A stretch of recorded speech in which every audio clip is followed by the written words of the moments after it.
Our next presentation is Khomar Adorsho, the ideal of forgiveness, a poignant Bengali composition by Sri Aurobindo. For Sri Aurobindo, forgiveness was not a sign of weakness or helplessness.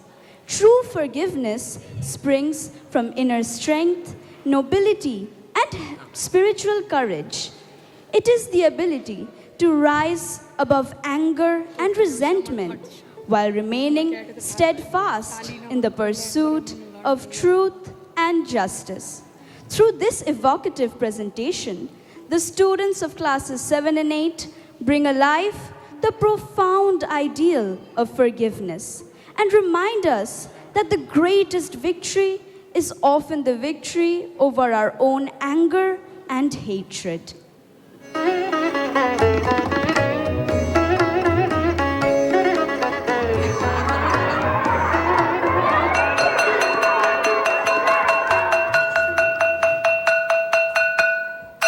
প্রতিদিনের মতন আজও বিদ্যালয়ে প্রার্থনা চলছে।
প্রার্থনা শেষে প্রধান শিক্ষক ছাত্রছাত্রীদের উদ্দেশ্যে কিছু কথা বলবেন। প্রিয় ছাত্রছাত্রীরা, তোমরা জানো মানুষকে বড় করে কে? তার জ্ঞান, ধন বা শক্তি নয়, তার চরিত্র। আর এই সুন্দর চরিত্রের অন্যতম লক্ষণ হলো ক্ষমাশীলতা। কেউ যদি ভুল করে তাকে শুধরে নেওয়ার সুযোগ দিতে জানতে হবে। আজ তোমাদের সাথে এই বিষয়েই আলোচনা হবে। সকল ছাত্রছাত্রী শ্রেণীকক্ষে ফিরে যায়। সবাই শান্ত হয়ে বসো। আচ্ছা, আজ আমরা ক্ষমার আদর্শ নিয়ে আলোচনা করব। বেশ, তোমাদের মধ্যে কেউ বলো তো, ক্ষমা বলতে কি বোঝো? কেউ ভুল করলে তাকে মাফ করে দেওয়াই হলো ক্ষমা। কিন্তু স্যার, কেউ যদি বারবার ইচ্ছে করে কষ্ট দেয়? বাহ, খুব ভালো প্রশ্ন। ক্ষমা মানে কিন্তু অন্যায়কে সমর্থন করা নয়। হ্যাঁ, ভুলের প্রতিবাদ করতে জানতে হবে, কিন্তু প্রতিশোধের মনোভাব রাখা একদমই উচিত নয়। কেউ ভুল করলে তাকে শুধরে নেওয়ার সুযোগ দেওয়াই প্রকৃত ক্ষমা। বুঝেছি স্যার। আচ্ছা স্যার, ক্ষমা কি তাহলে দুর্বলতার লক্ষণ? না, একেবারেই না। রাগ করা সহজ, কিন্তু রাগকে জয় করে ক্ষমা করা আরো কঠিন।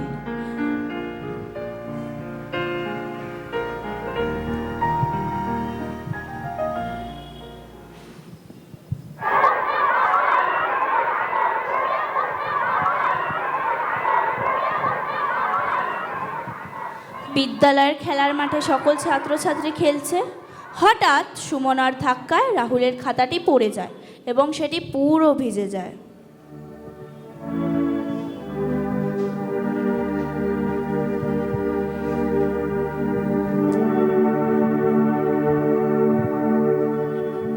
তুই কি দেখে চলতে পারিস না? তুই কি অন্ধ? আমার খাতাটা ভিজিয়ে দিলি। জানিস খাতায় কত গুরুত্বপূর্ণ বিষয় লেখা ছিল? বিশ্বাস কর রাহুল, আমি ইচ্ছে করে করিনি রে। খেলতে গিয়ে ভুল হয়ে গেছে, আমায় ক্ষমা করে দে। না, তোকে আমি ক্ষমা করব না। তুই এটা ইচ্ছে করেই করেছিস। না, বিশ্বাস কর, খেলতে গিয়ে ভুল হয়ে গেছে। না, তুই এটা ইচ্ছে করেই করেছিস। করিনি রে। তুই এটা ইচ্ছে করেই করেছিস। দাঁড়া দাঁড়া দাঁড়া দাঁড়া, তোরা ঝগড়া করছিস কেন? মনে নেই আজ স্যার কি বলেছিলেন? যদি ভুল অনিচ্ছাকৃত হয় তাহলে মাফ করে দেওয়াই ভালো। চুপ করে থাক, আমার ভীষণ রাগ হচ্ছে।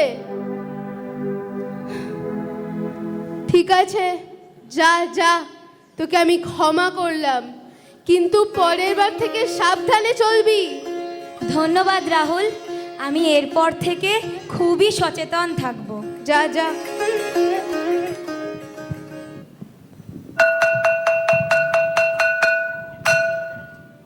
খেলাধুলো শেষে সকল ছাত্রছাত্রী ক্লাসে ফিরে যায়। রাহুল, হ্যাঁ স্যার। সুমনা, হ্যাঁ স্যার। আজ মাঠে কি ঘটেছিল? স্যার, আপনি তো সবই জানেন। প্রথমে সুমনার উপর খুব রাগ হয়েছিল, কিন্তু আপনার কথাগুলো মনে পড়ায় সুমনাকে ক্ষমা করে দিলাম। বাহ, খুব ভালো করেছো।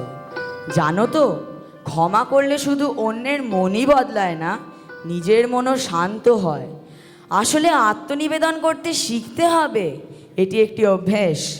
ধীরে ধীরে যখনই এটিকে রপ্ত করে ফেলবে, তখন দেখবে মনের মধ্যে এক পরম শান্তি অনুভব করতে পারছো। আর দেখবে তুমি সকলকে মন থেকে ক্ষমাও করে দিতে পারছো। আচ্ছা, শ্রী অরবিন্দের শিষ্য কবি নিশিকান্তের কথা তোমাদের মনে আছে? হ্যাঁ স্যার, মনে নিশ্চয়ই আছে, মনে মনে আছে। আছে। বেশ, তোমাদের মধ্যে কেউ বলো তো, তার লেখা যে কবিতাটি তোমাদের শিখিয়েছি।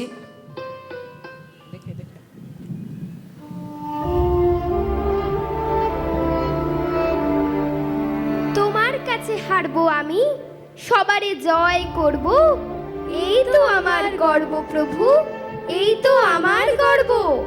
দিগ্বিজয়ের পথের শেষে তোমার পথের উদয় দেশে আপনাকে মোর অর্ঘ্য সম তোমার কাছে ধরব। এই তো আমার গর্ব প্রভু, এই তো আমার গর্ব।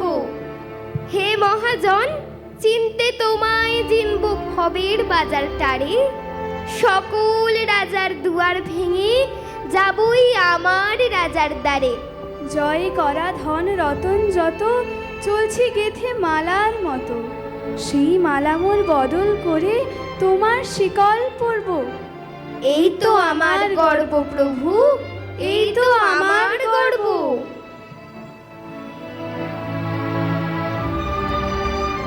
স্যার, আজকের এই ছোট্ট ঘটনা থেকে আমি একটা শিক্ষা পেয়েছি, যেটা হলো প্রতিশোধ নিলে ঝগড়া বাড়ে, আর ক্ষমা করলে বন্ধুত্ব আরও গভীর হয়, মন বড় শান্তি অনুভব করে। বাহ, খুব সুন্দর বুঝেছো।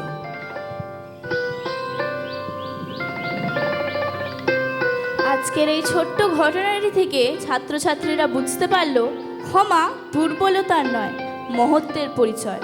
ক্ষমাশীল মানুষ সমাজে শান্তি, ভালোবাসা ও সৌহার্দ্য প্রতিষ্ঠা করে। তাহলে তোমরা আজ একটা বড় শিক্ষা পেয়েছো। জীবনে কখনো রাগ, হিংসা বা প্রতিশোধের পথ বেছে নেবে না। অন্যায়ের প্রতিবাদ করবে, কিন্তু ভুল সংশোধনের সুযোগও দেবে। এটাই একজন প্রকৃত মানুষের পরিচয়। তাহলে ক্ষমার গুরুত্ব তোমরা বুঝতে পারলে? হ্যাঁ স্যার, নিশ্চয়ই বুঝেছি। কি বুঝেছো বলো তো? ক্ষমা মানুষের চরিত্রকে উন্নত করে। ক্ষমা মানুষের সর্বোচ্চ নৈতিক গুণগুলির একটি। প্রতিশোধের আগুন নেভায়। বন্ধুত্ব ও পারস্পরিক বিশ্বাস গড়ে তোলে। সমাজে শান্তি ও সম্প্রীতি প্রতিষ্ঠা করে। ভুল হলে ক্ষমা চাইতে লজ্জা পাওয়া উচিত নয়। অন্যের ভুল বুঝে তাকে সংশোধনের সুযোগ দেওয়া উচিত। রাগের পরিবর্তে ধৈর্য ও সহানুভূতি দেখানোই প্রকৃত মানবিকতা। ক্ষমা মানে অন্যায়কে সমর্থন করা নয়। ক্ষমা মানে ন্যায় বজায় রেখে বিদ্বেষ ত্যাগ করা। ক্ষমার মধ্যে রয়েছে ভালোবাসা, সহানুভূতি ও আত্মসংযমের শিক্ষা।